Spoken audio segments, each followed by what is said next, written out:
Olá pessoal, sejam muito bem-vindos ao nosso Mundo Animal, o podcast do PET Zootecnia UFRB. Eu me chamo Lorena Reis e nesse episódio nós iremos conversar com o professor doutor Jerônimo Avito Gonçalves de Brito. Esse é mais um episódio da nossa série Produção Animal e Meio Ambiente. O professor doutor Jerônimo possui graduação em zootecnia pela Universidade Federal de Lavras, mestrado e doutorado em zootecnia com foco em nutrição de monogástricos pela Universidade Federal de Lavras. Tem experiência acadêmica e profissional, atuando principalmente com aditivos, minerais, vitaminas e aminoácidos na nutrição de aves. Atuou junto ao Departamento Técnico da Comércio e Indústria Uniquímica, onde tinha função de pesquisa e desenvolvimento de produtos e tecnologias na área de nutrição e saúde animal. Atualmente é professor associado de produção de não ruminantes, com ênfase em avicultura da Universidade Federal do Recôncavo da Bahia. É pesquisador do programa de pós-graduação em Ciência Animal da UFRB, no qual foi coordenador no período de 2013 a 2017. Professor, nós estamos muito honrados com sua presença. Muito obrigado por aceitar participar do nosso podcast. Oi Lorena, eu que agradeço o convite. Na verdade, isso é uma convocação mesmo, a gente tem que aceitar, né? Isso é importante, a gente fica lisonjeado pelo convite, agradece e parabeniza o PET, né, pela iniciativa, né, durante esse momento difícil que nós estamos, né, contribuindo com informações da nossa área de zootecnia, interagindo aí com os estudantes, com a comunidade acadêmica, né? Repito, nesse momento difícil. Então, só tem nos trazer informação e alegria nesse momento que a gente precisa de saúde mental mesmo, tá? Então, estou à disposição sempre ao PET e a vocês, para a gente poder dialogar, contribuir, dar nossa opinião e a vocês, para a gente poder dialogar, contribuir, dar nossa opinião sobre os mais variados assuntos que vocês propõem, tá? Certo, professor, muito obrigada. Realmente é um momento complicado e, assim, manter a nossa mente ativa é muito importante, né? Com certeza. Eu vou dar uma pequena introdução ao tema. Manter a nossa mente ativa é muito importante, né? Com certeza. Eu vou dar uma pequena introdução ao tema. E, assim, para realizar a prevenção e controle de algumas doenças entre os animais de produção, a gente acaba usando alguns medicamentos, né? Principalmente os antibióticos. Só que o uso inadequado dessas substâncias, principalmente por meio dos produtores, tem sido questionado, pois muitas vezes eles submetem os animais a subdosagens e até mesmo superdosagens, além de não cumprir o período recomendado de tratamento e o tempo de carência para a comercialização e o consumo dos produtos em questão, como carnes, ovos, etc. Esse cenário ele acaba implicando em alguns problemas de saúde pública, já que quando a gente se refere a infecções bacterianas, o uso inadequado desses medicamentos podem acabar dando origem ao que a gente conhece como superbactérias, do mapa número 41 de 2017. Então, nesse episódio, a gente vai discutir um pouquinho como os profissionais ligados à produção animal podem atuar nesse desafio. Inclusive, esse episódio não é recomendado somente à comunidade acadêmica, mas também aos consumidores, né? Então, para começar, assim, uma pergunta bem introdutória mesmo, o uso dos antibióticos na produção animal é realmente necessário? Ok, Lorena, realmente é uma pergunta introdutória, mas importantíssima, tá? Ela é uma pergunta genérica e ela ajuda a gente a tentar, e ela ajuda a gente a tentar entender um pouquinho sobre esse assunto. Olha só, os antibióticos, eles fazem parte, junto com outras três grandes avanços nossos como sociedade,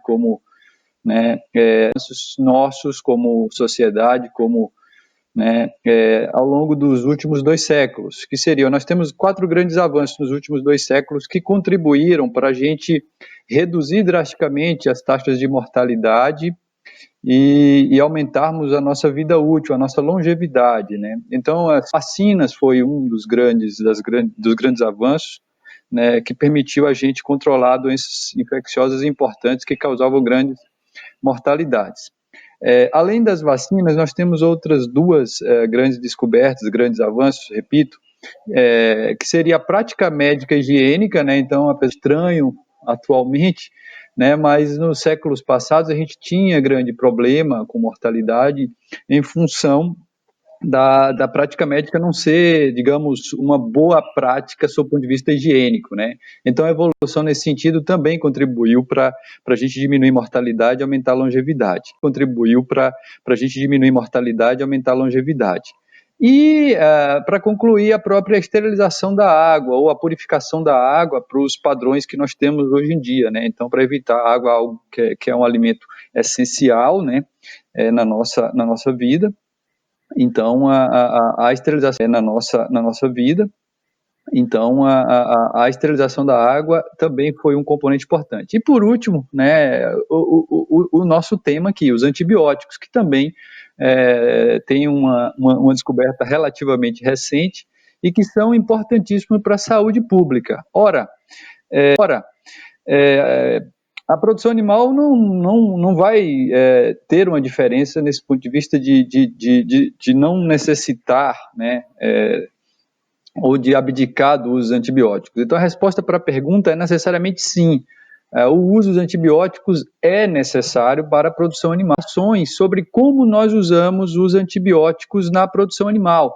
E a gente não usa com uma finalidade apenas, a gente usa de acordo com as legislações vigentes, a gente provavelmente vai abordar e discorrer sobre esses temas, né? A gente usa sobre diferentes, mais razoável e fácil de entender é que a gente usa o antibiótico para medicar, para tratar o animal, né? Em função do diagnóstico de algum problema, de alguma doença, né? Então, o pessoal da medicina veterinária que tem atuação apropriada para esse fim, né? Então, o uso terapêutico.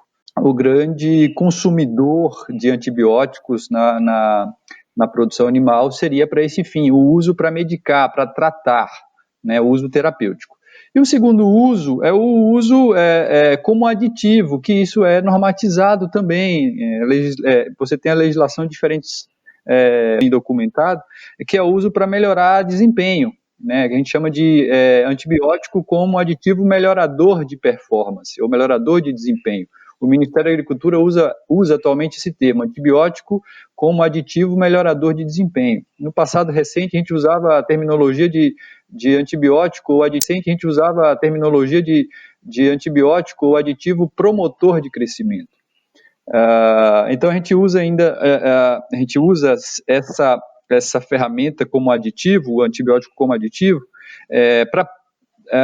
de maneira prévia para a gente ter uma boa saúde intestinal. A gente quer que os animais de produção, né, e aí a gente está tratando aqui sobre aves hoje, mas os antibióticos são usados como promotores, como melhoradores, não apenas para aves, mas para suínos e para ruminantes de maneira em geral, tá? As pessoas muitas vezes confundem, acham que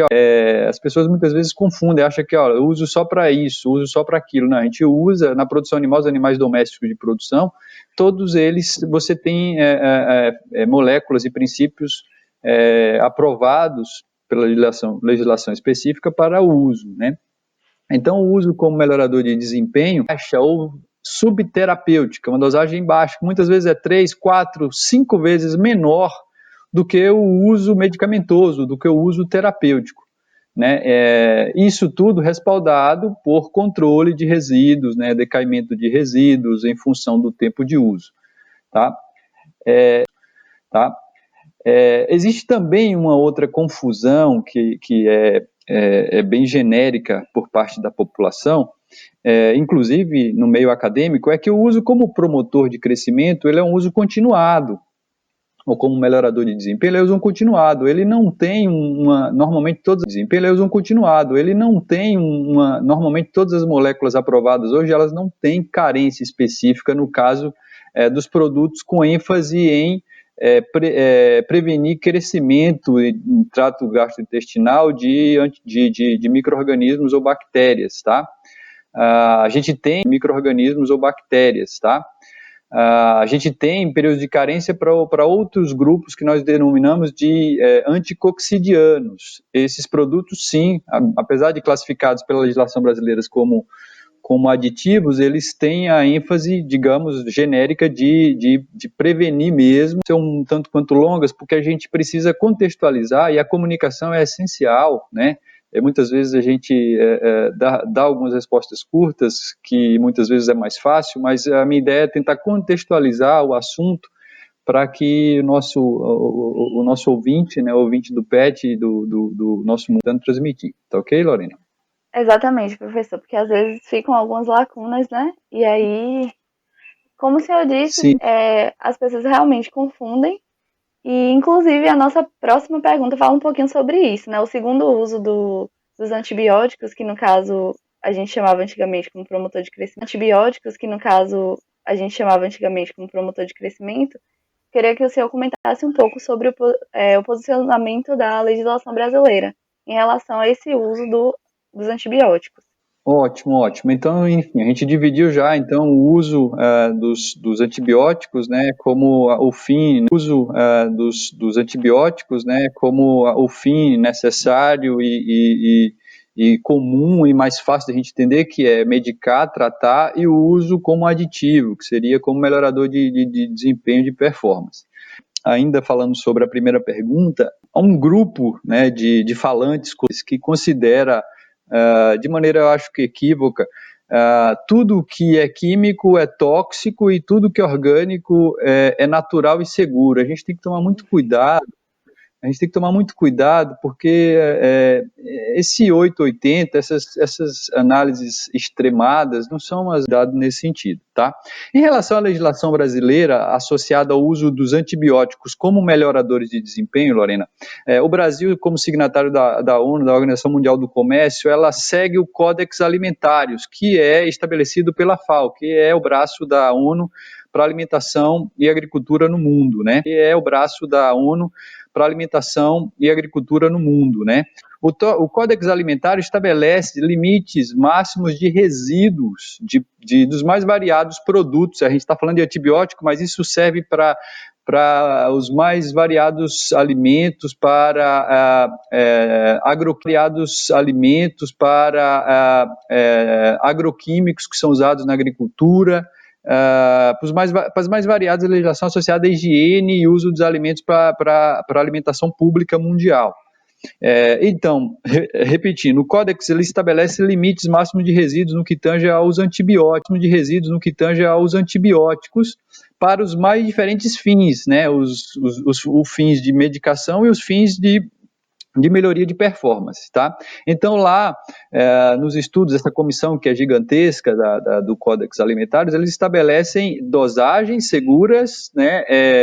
No Ministério da Agricultura, nós temos hoje, acho que aproximadamente 10 moléculas, se a gente não especificar os anticoccidianos aí, em torno de 10 moléculas hoje são autorizadas para o uso.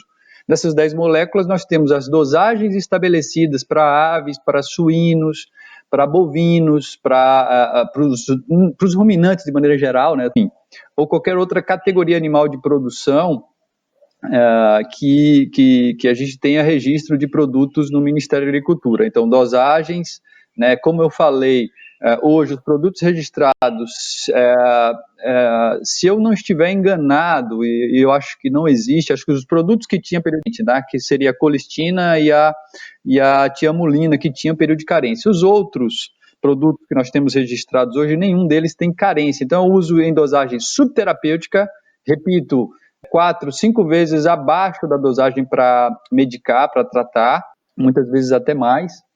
E a gente, com essas 10 moléculas, o uso em dosagem subterapêutica, com as dosagens estabelecidas pelo Ministério em fases. Fases diferentes, você tem muitas vezes doses diferentes, né, níveis de uso diferentes.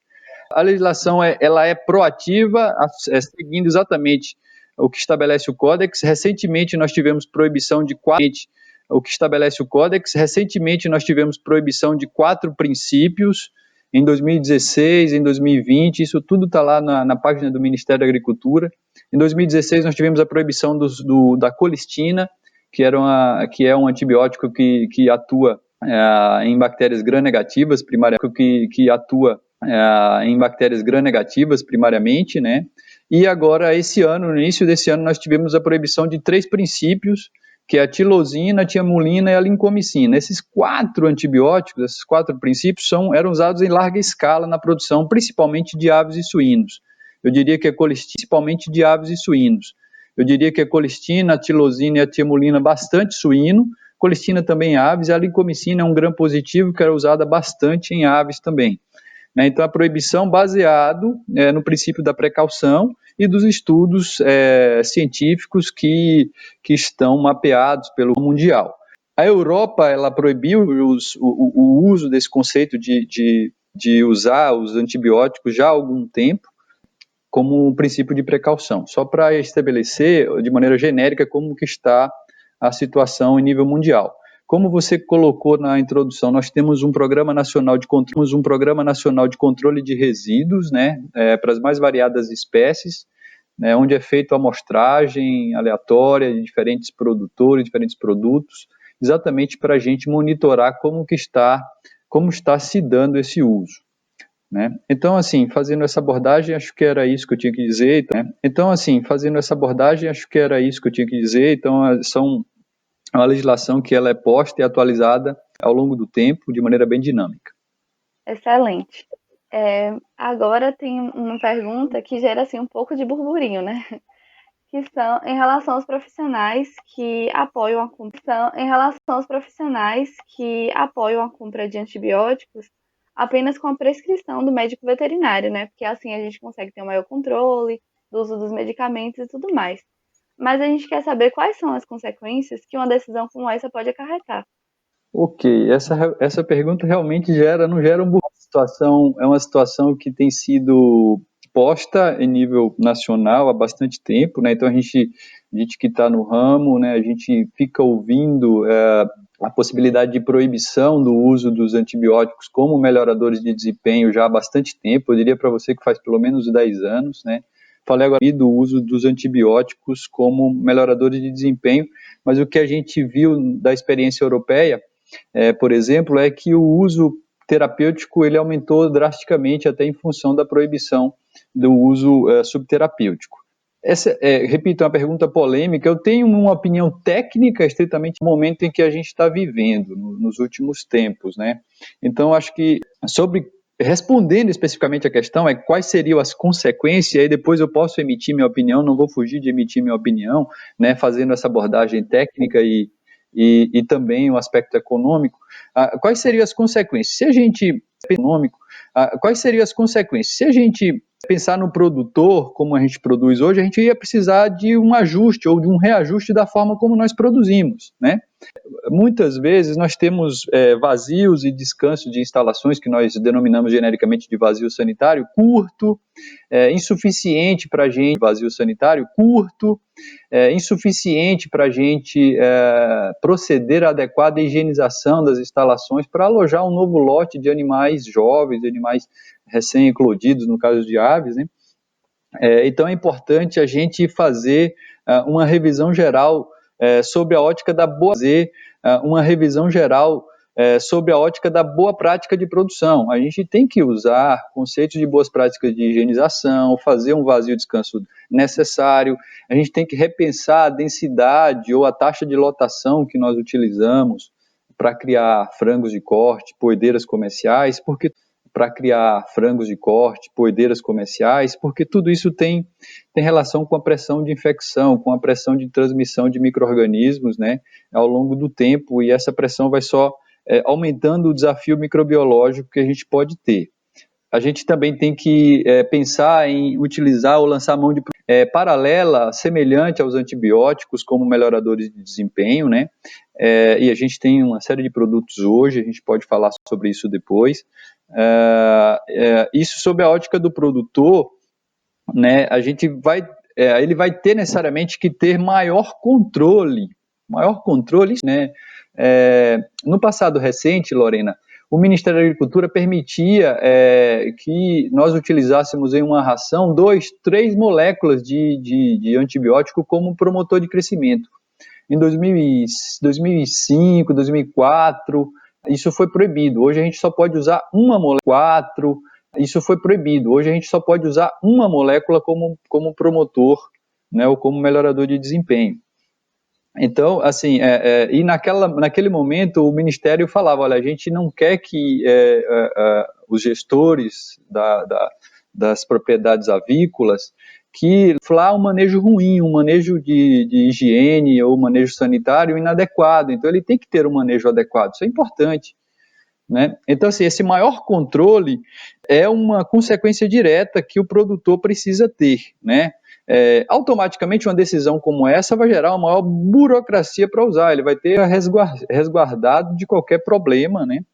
Que eventualmente possa acontecer. A gente está tratando aqui de alimentação pública, né? Então é importante a gente considerar os mais variados cenários, tá? Do ponto de vista do consumidor, mas também do próprio produtor, a gente está tratando aí dos aditivos melhoradores de desempenho, aditivos ou, entre aspas, mais baratos, né? O preço, a acessibilidade mais barata. Então, assim, a avicultura, a gente está tratando da cadeia produtiva zootécnica mais articulada do agronegócio brasileiro, sob o ponto de vista de produção animal. Mas também a gente está tratando da atividade ou da proteína animal mais democrática, mais acessível. Né? Então, aí que eu contextualizo parte da resposta. O momento atual é um momento difícil, é um momento que a gente está ouvindo falar cada vez mais de inflação dos alimentos, né? E a gente está tratando aqui do alimento animal mais acessível, da proteína animal mais acessível para a população. Então, a gente tem que ter muita calma nas tomadas de decisão. Nós temos legislação, uma legislação robusta, ampla, leis para dar a vender, né? A gente tem muita lei, muitas vezes a gente não consegue aplicar as leis, né? Ou fiscalizar as leis, né? Então, de fato,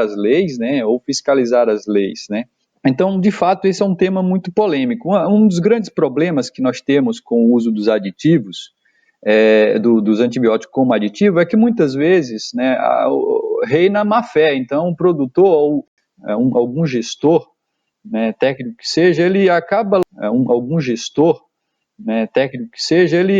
lançando mão do conceito do aditivo, e quando é necessário, um animal fica doente, ou um grupo, ou um lote fica doente, ele acaba usando o conceito, ele tem um antibiótico para usar como aditivo, ele acaba utilizando, muitas vezes, sem um critério adequado, né, ou de terapêutica. Ele acaba utilizando e muitas vezes não respeita a dose adequada, o período de carência. Isso não é comum apenas na avicultura, na suinocultura também acontece isso, e na agricultura de maneira geral, quando a gente trata dos agroquímicos, isso pode vir a acontecer. Mas a gente está tratando de desvios de conduta, né? Não quer considerar, mas infelizmente existe. Tá? Isso é fato. Tá? Quando a gente parte para uma proibição e uma necessidade de prescrição médico-veterinária, tecnicamente isso é ideal. Né? Só que como que a gente vai ter isso funcionando na prática? Isso é um grande desafio, porque pense nós, né, saúde pública. Hoje, quando as pessoas querem se automedicar, e aí entre os antibióticos nessa ótica também, nessa questão, muitas vezes eles vão em algumas farmácias e infelizmente os farmacêuticos vendem, e mesmo antibióticos. Então como que isso vai funcionar? Então, repito, o grande problema nosso muitas vezes não é a legislação, e sim a aplicação das leis, né? Então a gente tem que pensar de maneira ampla. Tecnicamente, e aí não me furtando a polêmica, tecnicamente, hoje eu considero que nós temos ferramentas, sim, do ponto de vista, a gente ter resultados, diria, se não iguais, muito próximos ao resultado do uso dos mais variados promotores ou melhoradores de desempenho. Então, os aditivos alternativos hoje aos antibióticos foram bem mais desenvolvidos, as indicações de uso, as fases, prebióticos, associação desses produtos, né, uso de enzimas, várias tecnologias hoje que nos ajudaram ao longo do tempo evoluir a nutrição avícola, e que tem ênfase em possibilitar a gente retirar aos poucos os antimicrobianos como promotores ou melhoradores de desempenho. Então, acho que tecnicamente a gente já tem uma consolidação de tecnologias hoje para substituir ou para parar de usar. No entanto, repito, isso do ponto de vista No entanto, repito, isso, do ponto de vista de aplicação na cadeia produtiva, não é tão simples, né? Então, isso demanda aí, obviamente, uma adaptação, um tempo, e no cenário que a gente está atualmente, eu não tenho dúvida que isso poderia gerar aí, sim, um desconforto, no mínimo um desconforto, e geraria, com certeza, incremento, no mínimo um desconforto, e geraria, com certeza, incremento nos custos de produção. É bom falar que o Brasil tem nichos de produção, né? Não apenas nichos, mas tem produção que atende à Europa. O Brasil é o maior abastecedor de carne de frango da Europa, né? Que hoje não permite utilização de aditivos melhoradores de desempenho. Então a gente acha que muitas coisas não existem, quando na verdade elas já estão ocorrendo, né? Então, repito, né? É sempre bom contextualizar. Tá ok? Certinho, como o senhor acabou de comentar aí sobre as alternativas, né? Alguns estudos eles acabam apontando os probióticos, os ácidos orgânicos, os óleos essenciais. A gente acaba tendo melhor rendimento, uma menor mortalidade e um melhor custo-benefício em sistemas de produção. Mas, assim, esse é um caminho que o Brasil está trilhando, tipo, apesar da gente ter já um encaminhamento para essas tecnologias, mas O Brasil o mundo está trilhando e o Brasil não foge isso, né? Então nós somos o terceiro maior produtor de aves, né? Estamos entre o sétimo e sexta colocação na produção de ovos, né? Somos o grande produtor de perus também, né? O Brasil é o maior exportador de carne de frango, né? E um dos maiores carne de frango, né? E um dos maiores exportadores de perus também.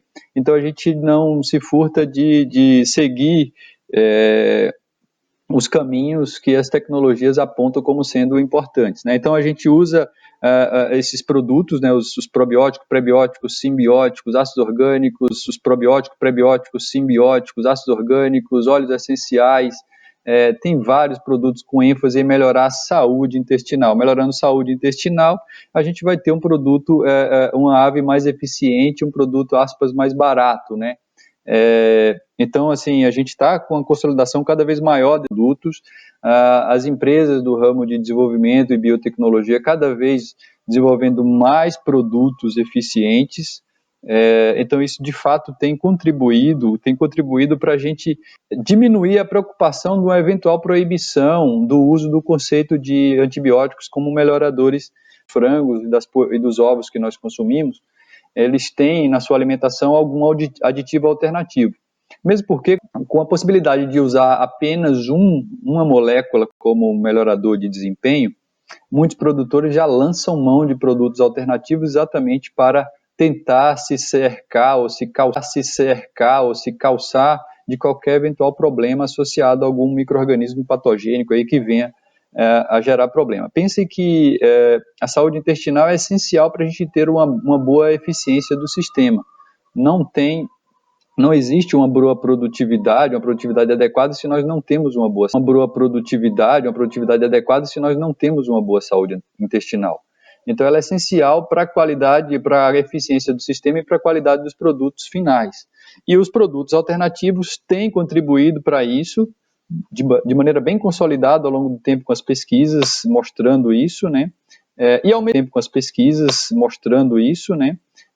mesmo tempo tem contribuído, inclusive, com um novo olhar por parte do produtor, do gestor, com um manejo adequado, com a boa prática higiênica, a boa prática de produção ao longo da cadeia produtiva. Então, isso de maneira sistemática tem sido positivo na avicultura, mas também, né, a gente não pode se furtar de falar das outras áreas, não apenas a avicultura, a suinocultura, isso acontece de maneira muito similar, muito semelhante ao que acontece com a avicultura, né, produtos alternativos têm sido utilizados. essa é uma notícia muito feliz, né? Porque às vezes os consumidores cobram bastante, mas a gente acaba não acompanhando as mudanças, né, no mercado. Exato. Inclusive, uma produção mais eficiente é uma produção mais sustentável e é uma coisa que tem sido bastante cobrada, né? São ainda esses alternativos. Em uma entrevista para a revista Find Food, o diretor do grupo Katayama, que é uma agroindústria produtora de ovos sem o uso de antibióticos, afirma que para o sucesso desse segmento é importante seguir um rigoroso sistema de biosseguridade, incluindo ambiência, manejo, sistema de biosseguridade, incluindo ambiência, manejo, nutrição balanceada, controle sanitário e vacinação. Só que assim, a gente sabe que isso se trata mais de uma produção de larga escala, com alta tecnologia. Só que como é que a gente pode pensar nesse modelo para o pequeno e médio produtor? Ótimo. Pequeno e médio produtor. Ótimo. O Grupo Katayama é um dos maiores grupos de produção de ovos do Brasil, tá? Isso não isso acontece também com a produção de carne. Só para exemplificar, o Grupo BRF, né, que detém as marcas Sadi e Perdigão, eles têm uma produção específica para mercado livre de antibiótico, então não usa mesmo nada de promotor, de melhorador de desempenho, e se necessitar usar para medicar, inclusive, né, vai ter que mudar o rótulo, tem que mudar a rotulação. Então, o grupo de tecnologias exatamente para atender mercados que demandam esses produtos, que são cada vez mais comuns, né, cada vez mais exigentes. Como fazer para essas tecnologias se disseminarem para médios e pequenos produtores, né? Mas hoje a indústria da alimentação animal, que disponibiliza premixes, núcleos, elas já estão trabalhando, fazendo a inclusão em suas linhas de produtos desses aditivos alternativos, né, que a gente comentou, os probióticos, os prebióticos, as enzimas. Então, muitas empresas do animal que disponibiliza premix e núcleo já comercializa produtos contendo na sua linha probióticos, ácidos orgânicos, enzimas, né, simbióticos, óleos essenciais, exatamente para atender nichos de mercado, esses nichos de mercado de pequenos e médios produtores, que produzem, né, aves caipiras, né, aves coloniais, de mais variadas denominação, sistemas orgânicos. Então, a indústria da alimentação ela está atenta a isso e disponibiliza produtos para esses produtores. Obviamente, uma outra empresa vai ter um faturamento mínimo, um valor mínimo para comercializar, isso sim tem impacto, né? Em outra via, ou né, de maneira concomitante, as empresas da área de saúde animal comercializam hoje vacinas, né? Vacina é o básico para uma boa saúde ao longo do ciclo de produção, especialmente aves poedeiras que ficam durante muito tempo nas granjas, né, no ambiente de criação. Frango de corte a gente tem um fluxo, um ciclo muito curto, um fluxo muito rápido. Mas as empresas que comercializam vacinas hoje, você tem disponibilização de 1.000 aves, 1.000 pintinhos, né, mas nós temos hoje sistemas cooperados, associações que permitem que você faça esse tipo de gestão, né, e muitas vezes essas vacinas, as 1.000 doses para as mais variadas vacinas, tem um preço bem acessível, eu diria que o preço tem um preço bem acessível, eu diria que o preço não é um preço que tenha grande impacto, pensando no benefício que dessas vacinas. Então, mesmo às vezes você tendo 200, 300 aves, vale sim a pena você lançar mão de adquirir o número mínimo de doses, que seria 1.000, o número mínimo de doses, que seria 1.000, para as mais variadas vacinas, né? E a gente tem um sistema de distribuição de vacinas bem ramificado no Brasil inteiro, né? A gente tem um acesso hoje muito fácil, então aqui a gente está em Cruz das Almas, no interior do estado é fácil, se a gente vai para qualquer outra região, a gente pode ter alguma limitação, mas de maneira geral, essa é uma boa rede de distribuição. E a outra ferramenta nossa é a informação. A gente está no século XXI, onde a informação é em tempo real, a gente tem informação para todos os lados, né? Obviamente a gente precisa da boa informação, mas a gente precisa melhorar manejo mesmo, promover a saúde, né? Então a informação, a extensão rural, a boa prática de produção é a ferramenta essencial para a gente levar para pequenos e médios produtores, né? E aí é papel da universidade, é papel das empresas de extensão, é papel do Estado, gerar cada vez mais informação e difundir essa informação, fazer com que sobre um bom manejo associado à alimentação, à saúde, ao bem-estar, que é um tema tão importante, tão praticado atualmente, né, extensão. A gente precisa fazer com que a informação que sai dos centros de pesquisa, os centros de ensino, cheguem até pequenos e médios produtores. Isso é Exatamente. Agora uma pergunta mais direcionada assim aos consumidores, né? Eu acho que é uma curiosidade geral. Assim, para evitar a exposição direta com os resíduos de antimicrobianos nos produtos de origem animal, respeitar o tempo de carência é suficiente? olha, Carência é suficiente? olha só, a carência é um dos itens importantes. Se você pensar no uso, na boa prática de medicação, né? A carência é um item importante, né? Então, olha só, a gente está tratando de diferentes conceitos, então a gente está indo agora para o conceito de medicação, né? Para o conceito de medicação, né? O conceito de medicação, a gente normalmente é associado a um período de carência, tá? Então, sempre lembrar que existe atrelado a dose versus carência. Então, se você não respeita a dose, você usa 2 vezes a dose que está lá, de repente aquele período de carência não é mais o período da dose que está lá, de repente aquele período de carência não é mais o período adequado, né? Então, tem que respeitar dose e carência. No caso dos melhoradores de desempenho, eu vou reforçar. Então, a legislação, o Códex Alimentar estabelece limite máximo de resíduo, nos quais aquelas dosagens aquelas dosagens subterapêuticas não gerariam problemas, ou seja, de exceder aqueles limites que são estabelecidos. Então, normalmente, as moléculas usadas como melhoradores de desempenho, e não são todas, isso é importante também, que a gente acha que todo antibiótico que é usado na alimentação animal pode ser usado como melhorador de desempenho. Não, repito, autorizadas para este fim, né? E agora a gente tem um número gigantesco de moléculas disponíveis para os mais variados tratamentos aí dos animais, no caso, né? Então a carência faz parte desse contexto, junto com a dose que é prescrita, então a prescrição adequada, né? Ela é importante. Agora, sim, isso não exime de a gente ter algum outro contato, né, eventual em função de uma prática inadequada, de direcionamento, por exemplo, de embalagens, né, mas é sempre importante a gente ter em mente os limites máximos, né, de resíduos que são estabelecidos pelo Códex Alimentar, tá? Eles que são, digamos, balizadores para a gente ter uma preocupação maior. Obviamente, o princípio da precaução, ele como sendo algo relevante também para a gente evitar qualquer problema futuro de seleção de cepas ou geração de superbactérias, como você colocou, junto com a boa prática de manejo, né, da medicação, a dose, né, o destino correto das embalagens, o respeito à legislação ambiental vigente, né? Então a gente está tratando de um produto aqui que pode gerar problemas se manuseado de maneira inadequada, né?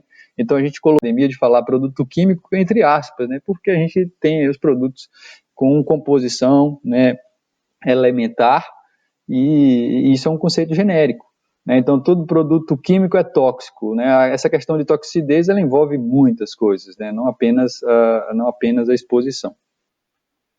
Dessas substâncias, elas podem ser detectadas mesmo que em baixas concentrações em diferentes matrizes ambientais, como no dejeto dos animais, no solo, em águas superficiais e subterrâneas.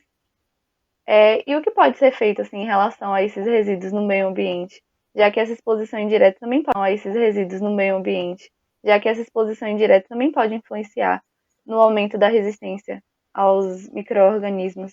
Sei, é excelente, porque veja só, um pouco é o que a gente comentou, a gente tem uma legislação forte para as mais variadas situações, e essa é uma das situações, né?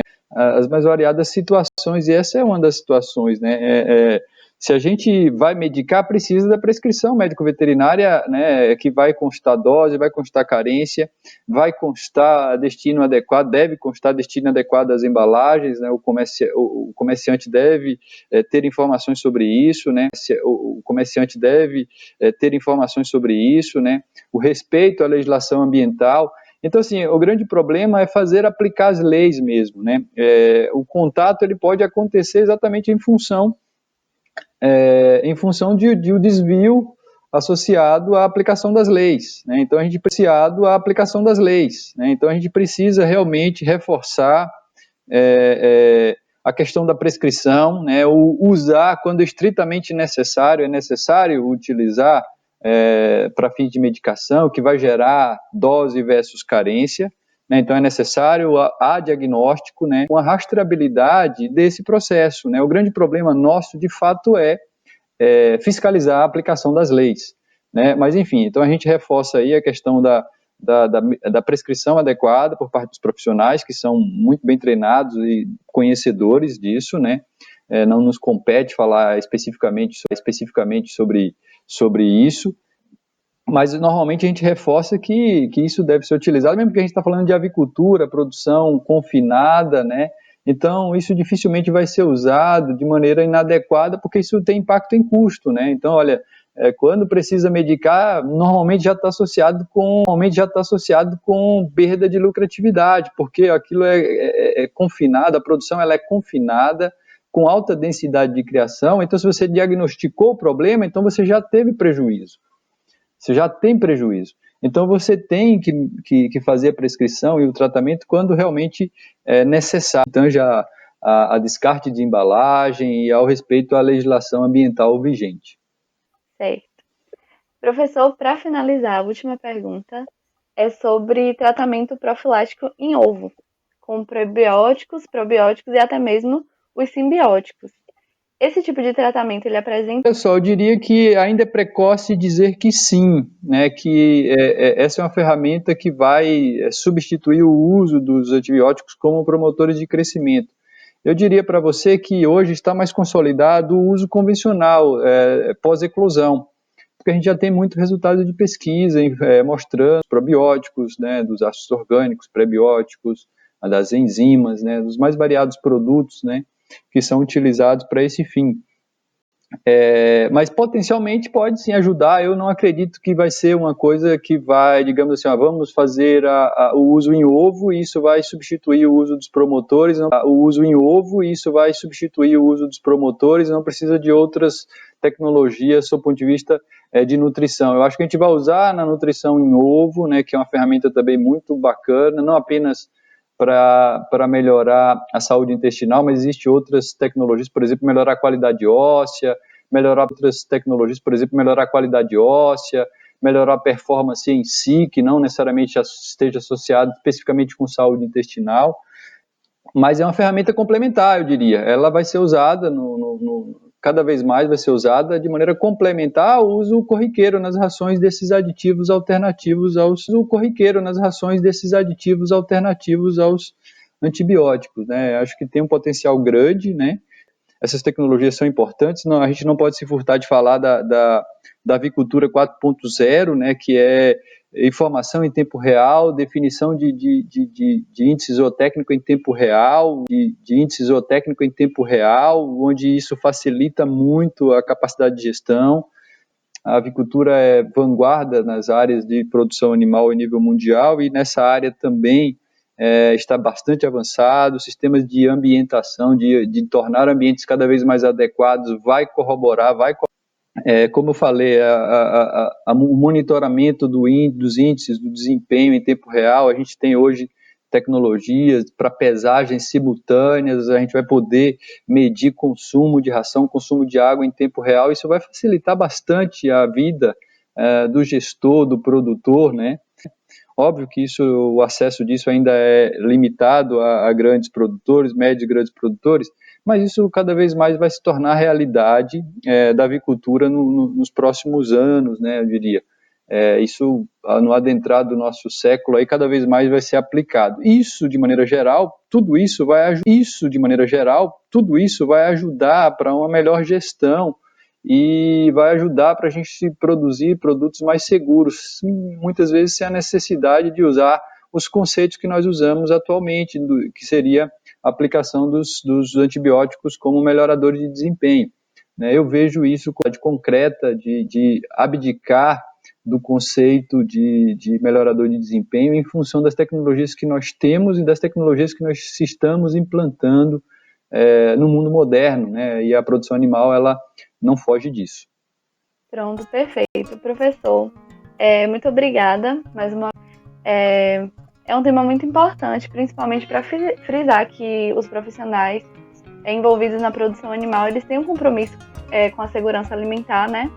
Então, mais uma vez, como o senhor disse, o uso desses tipos de ferramentas são importantes para a produção. E se o senhor quiser falar alguma coisa, contribuir.